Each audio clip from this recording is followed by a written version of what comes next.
Brought to you by Charity Mobile. Switch to the phone company that supports your beliefs. All plans start under $50 before taxes and surcharges. Use promo code TRADITION at CharityMobile.com for a special offer. A great challenge for many American Catholics is the Church's traditional teaching on freedom of speech. This is something Americans hold sacred, that the press and as individuals, we have the right to say virtually anything we like, short of advocating for criminal activity or doing things that would cause people immediate harm, such as the classic fire in a theater example of speech. But as a general rule, we hold the liberty of the press to be sacred. It's, after all, the First Amendment of the Constitution, and it's paired with freedom of religion. These things are inviolable to us. But the Catholic Church has always said something quite different on those subjects. And it is on that we turn now to Pope Leo XIII. We've started talking recently about his encyclical Libertas. I have the full encyclical recorded on this channel already, but these kinds of documents are better served in small portions. And so we are going to talk today, and by talk I mean let you hear from the Pope of happy memory on the subject of freedom of speech, liberty of the press. His teaching will be challenging for many modern Catholics. And this is one of those areas where you can see a break between the Church before Vatican II and after. Because before Vatican II, the Church said something a bit different than it did after on liberty of the press and liberty of speech and liberty of religion. Here's the Pope in his own words from his encyclical Libertas. We must now consider briefly liberty of speech and liberty of the press. It is hardly necessary to say that there can be no such right as this if it be not used in moderation, and if it pass beyond the bounds and end of all true liberty. For right is a moral power, which, as we have said before, must again and again repeat. It is absurd to suppose that nature has accorded indifferently to truth and falsehood, to justice and injustice. Men have a right freely and prudently to propagate throughout the state what things soever are true and honorable, so that as many as possible may possess them. But lying opinions, than which no mental plague is greater, and vices which corrupt the heart and moral life, should be diligently repressed by public authority, lest they insidiously work to the ruin of the state. The excesses of an unbridled intellect, which unfailingly end in the oppression of the untutored multitude, are no less rightly controlled by the authority of the law than are the injuries inflicted by violence upon the weak. And this all the more surely because by far the greater part of the community is either absolutely unable or able only with great difficulty to escape from illusions and deceitful subtleties, especially such as flatter the passions.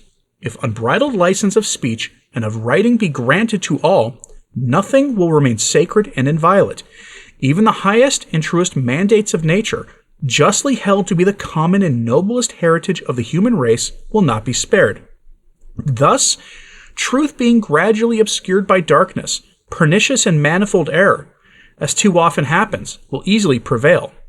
Thus, too, license will gain what liberty loses, for liberty will ever be more free and secure in proportion as license is kept in fuller restraint. In regard, however, to all matter of opinion which God leaves to man's free discussion, full liberty of thought and of speech is naturally within the right of everyone, for such liberty never leads men to suppress the truth, but often to discover it and make it known.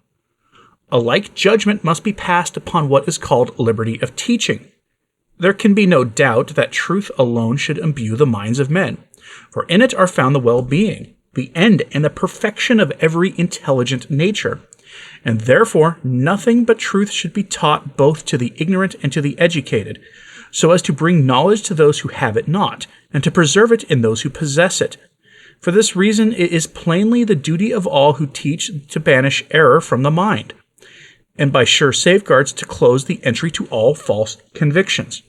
From this it follows, as is evident, that the liberty of which we have been speaking is greatly opposed to reason, and tends absolutely to pervert men's minds, inasmuch as it claims for itself the right of teaching whatever it pleases, a liberty which the state cannot grant without failing in its duty, and the more so because the authority of teachers has great weight with their hearers, who can rarely decide for themselves as to the truth or falsehood of the instruction given to them. Wherefore this liberty also, in order that it may deserve the name, must be kept within certain limits, lest the office of teaching be turned with impunity to an instrument of corruption. Now truth, which should be the only subject matter of those who teach, is of two kinds, natural and supernatural. Of natural truths, such as the principles of nature and whatever is derived from them immediately by our reason, there is a kind of common patrimony in the human race. On this, as on a firm basis, morality, justice, religion, and the very bonds of human society rest.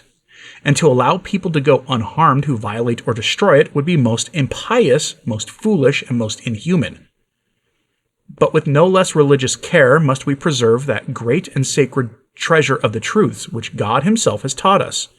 By many and convincing arguments, often used by defenders of Christianity, certain leading truths have been laid down, namely, that some things have been revealed by God, that the only begotten Son of God was made flesh, to bear witness to the truth, that a perfect society was founded by him, the Church, namely, of which he is the head, and with which he has promised to abide till the end of the world.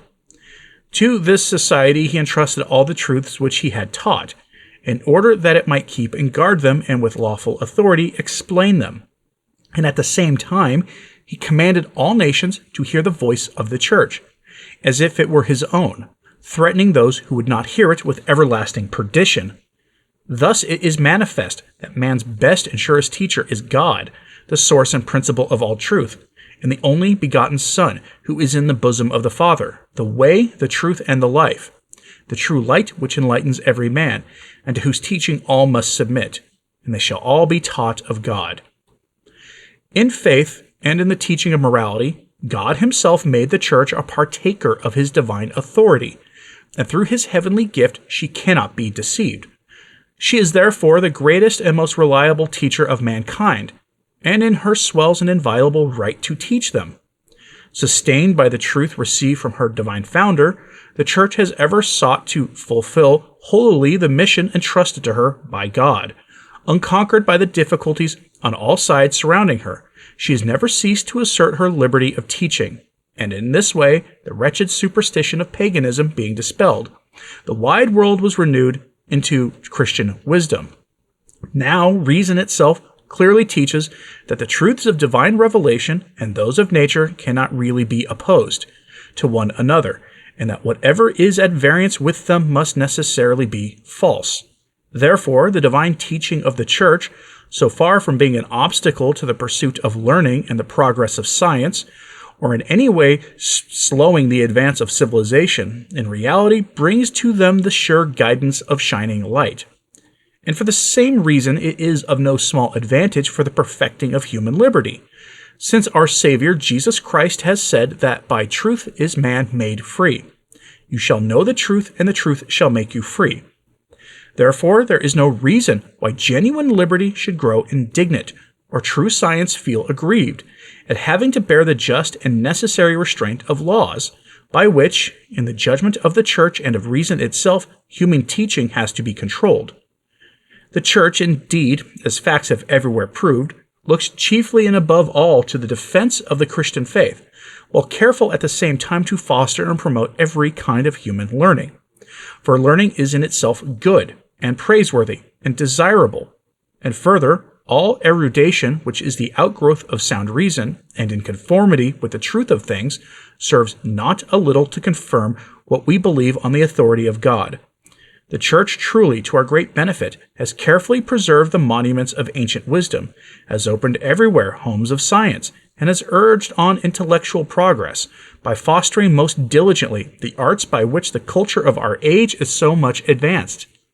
Lastly, we must not forget that a vast field lies freely open to man's industry and genius, containing all those things which have no necessary connection with Christian faith and morals, or as to which the Church, exercising no authority, leaves the judgment of the learned free and unconstrained. From all this may be understood the nature and character of that liberty which the followers of liberalism so eagerly advocate and proclaim. On the one hand, they demand for themselves and for the Church a license which opens the way to every perversity of opinion, and on the other, they hamper the Church in diverse ways, restricting her liberty within narrowest limits, although from her teaching not only is there nothing to be feared, but in every respect very much to be gained. And we will continue with this in a couple of weeks. But you can see why American Catholics have a hard time with this. But you must remember, what is the purpose of the Church? It's not to engage in synodal dialogical processes with other religions to create a more just and better world. That is what we're told today. The Church throughout its history has always said that its first law is the salvation of souls, and it is from that everything else flows. This is why the Church will tell you, for example, that scientific lies cannot be promoted. I want you to think about that for a while in terms of the common discourse today related to the natural sciences. Or just in general how secular media promotes lies all the time. Look at the events going on in the world right now, and especially in the United States. And you see the secular media engaging in open, blatant deception. They have no right to do this, according to the Church, and the state should suppress them. Imagine what that would look like if somebody were to try that. And it goes on and on. The salvation of souls is the first law of the Church. Outside of the Church, there is no salvation. That is the Catholic Church's central claim. And you begin to see, logically, from those teachings, how you get to where Pope Leo XIII, what he is saying here.